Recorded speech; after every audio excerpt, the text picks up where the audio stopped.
25th, 2020 meeting of the Board of Public Works and Safety. Roll call, Madam Clerk. President Trent McCain, Present. Vice President Angela Hayes, Present. Member Arlene Colvin. Present. We have a quorum. Our number one item on the agenda is claims. Yes, good morning.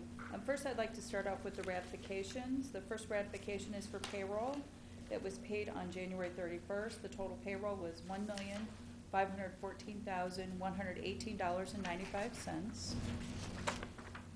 I have a ratification of the payroll withholdings.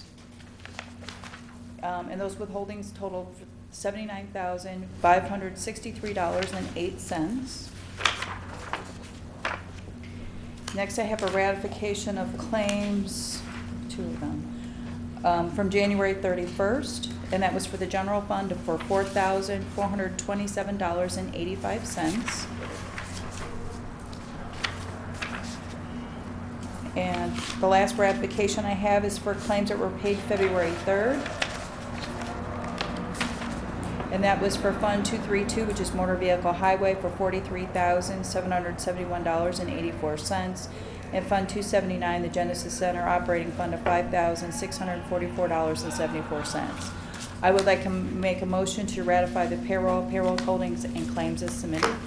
Is there a second? Second. The motion has been made and properly seconded that we ratify the claims as read by Madam Vice President. Any further discussion? No.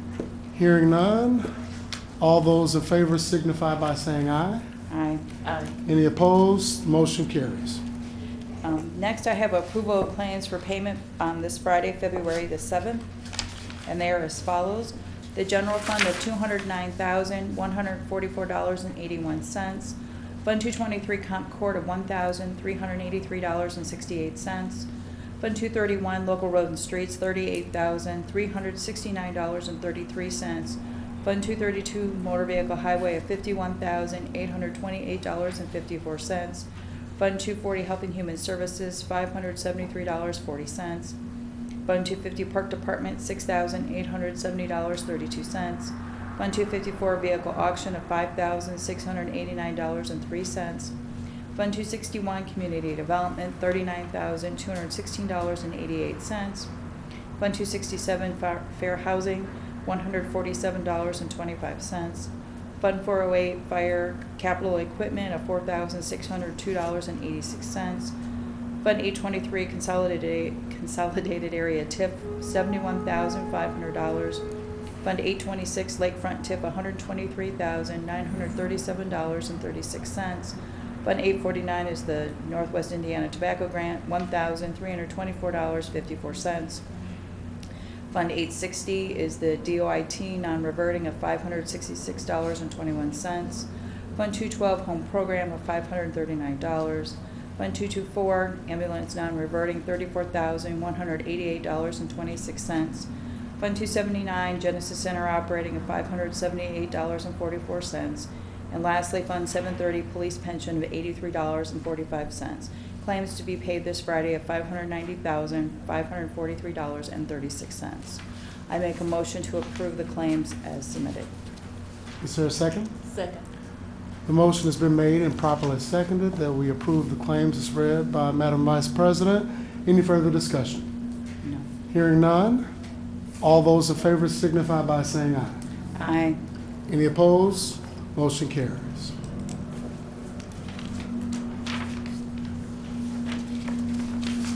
On to correspondence and agreements. Subsection A, rank adjustments. Yes.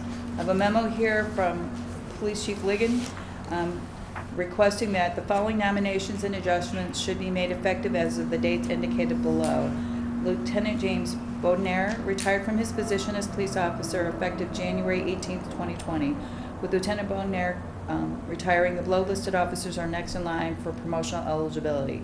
Sergeant Brian Farrow is promoted to the rank of lieutenant. Corporal Richard McClelland is promoted to the rank of sergeant. And Patrolman Justin Hendrick is promoted to the rank of corporal. Corporal Terry Lee retired from his position as a police officer effective January 23rd, 2020. Corporal Lee retiring, the below-listed officer next in line for promotion eligibility. Patrolman Jason Johnson is promoted to the rank of corporal. Effective dates for the aforementioned is February 3rd, 2020. I will make a motion to approve the rank adjustments as presented. Is there a second? Second. The motion has been moved and properly seconded that we accept the rank adjustments as laid out by Chief Ligon. All those in favor signify by saying aye. Aye. Aye. Any opposed? Motion carries. And on behalf of the Board of Public Works in the City of Gary, we congratulate now Lieutenant Farrow, Sergeant McKellen, Corporal Hedrick, and Corporal Johnson. Thank you for your service. We have one more notice from the police department, which is the retirement notice of Patrolman Keith Richardson. We respectfully submit the retirement notice of Patrolman Keith Richardson. Officer Richardson began his employment as a police officer for the City of Gary on January 27, 1999, and is totaling 21 years of service. He is retiring from his position effective January 31st, 2020. I make a motion to accept the retirement of Patrolman Richardson. Do I hear a second? Second. The motion has been moved, made, and properly seconded that we accept the retirement notice of Patrolman Keith Richardson. Any further discussion? Hearing none, all those in favor signify by saying aye. Aye. Aye. Any opposed?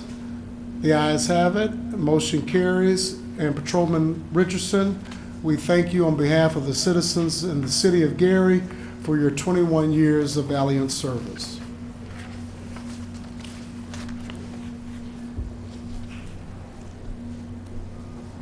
Moving to Section 2, subsection B, correspondence from the Public Works Department regarding disabled parking signs. Yes, I have a request here to renew the following signage, and those are for Richard Strudage, Jose Gutierrez, Ornetta Plum, and Shirley, I'm not sure how to say her last name, Jenigan? Jenigan? So in reviewing the documentation, Mr. President, all the required documentation is presented. All four have made payments. So I would just like to make one motion to renew all four as presented, if I can do that. Do I hear a second? Second. The motion has been made and properly seconded that we approve all four handicap signage requests at one time. Any further discussion? Hearing none, all those in favor signify by saying aye. Aye. Aye. Any opposed? Motion carries.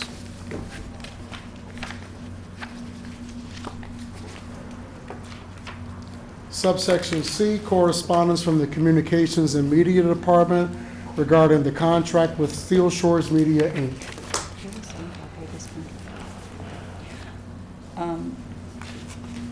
The Law Department has reviewed the enclosed contract with Steel Shores Media, Inc. to provide media advisory services. The term of the contract is from January 1 until June 30th, 2020. Contractors shall be paid an amount not to exceed $30,000. The contract is in proper legal form and sufficient to adequately protect the interests of the City of Gary. All the required documents are here, and my copy's not signed.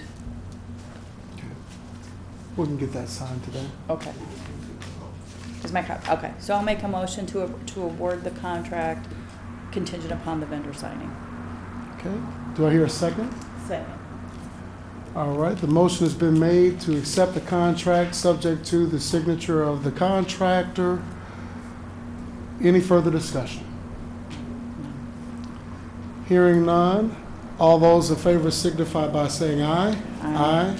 Any opposed? Motion carries. Number 3 on our agenda, unfinished business. I have none. I have none. Hearing none, moving on to new business. I have none. No. Hearing none, we have entered the section of our program for public comments. Anybody wish to speak? Mr. Purnell. Yeah, I would like to reconsider putting addresses on these disabled parking signs. we never put the address, but that's the most important part of it, where it's located at the AZ. I know they don't want people knowing who's getting the parking sign, but that's the most important part, seeing where it's located. If I wanted to see if these people really need it, I want to know the address, but I think that we should consider putting the addresses down, you know, on the applications.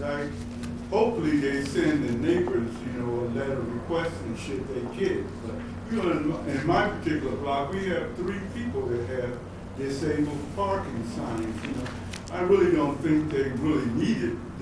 One guy told me he has it because he has arthritis, but he can walk his car and back to his house. But most communities in Lake County, you have to come in front of the board or the city council. You have to show that you are truly disabled to get a handicap parking sign in front of your house. Thank you very much, Mr. Purnell, for your comment.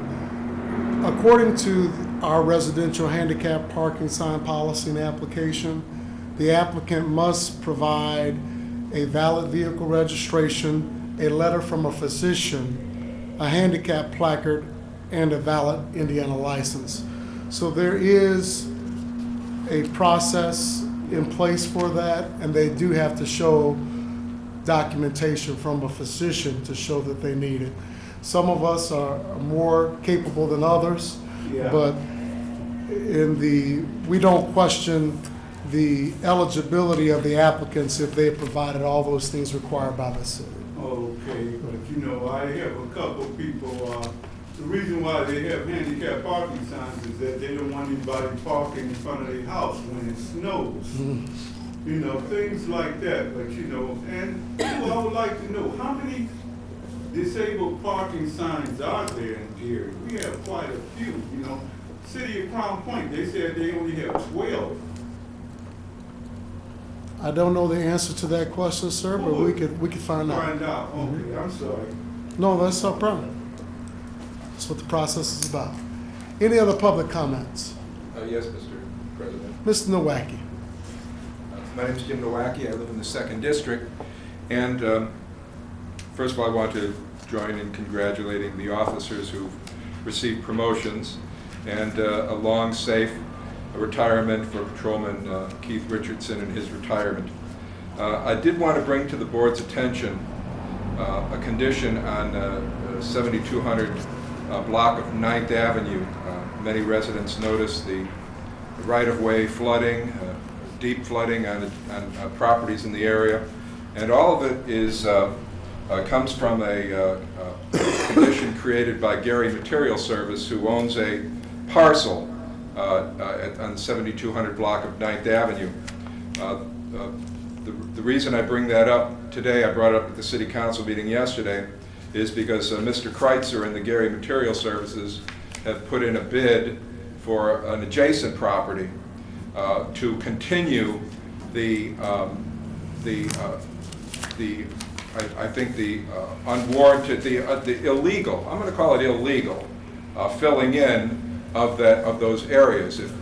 If you're not familiar with it, Mr. Kreitzer has created a mountain of debris of questionable origin, and the property that he's acquiring from the Gary Redevelopment Commission was owned by a previous owner who lost it to taxes.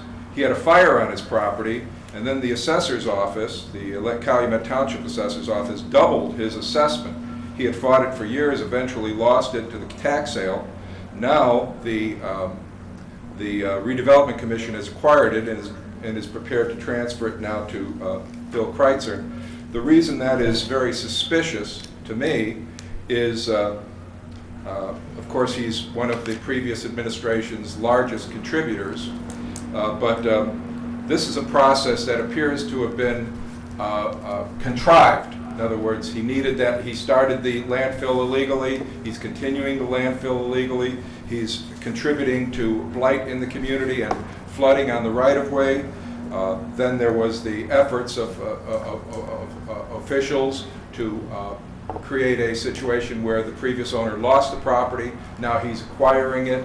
So it appears to be boom, boom, boom, boom, the type of suspicious activity.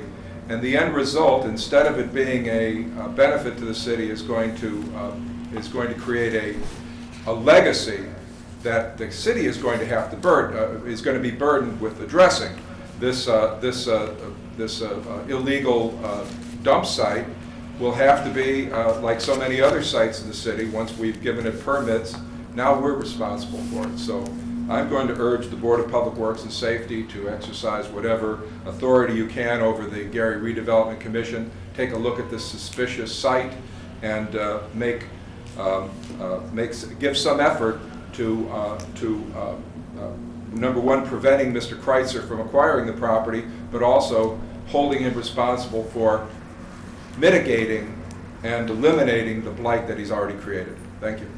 Mr. Nowacki, can you confirm, did you say the 7200 block of East or West 9th? West. West 9th Avenue? West, near Klein Avenue. Thank you. Any further public comments? Hearing none, I will accept the motion to adjourn. Motion to adjourn. So moved. Thank you, everybody, for attending. Thank you.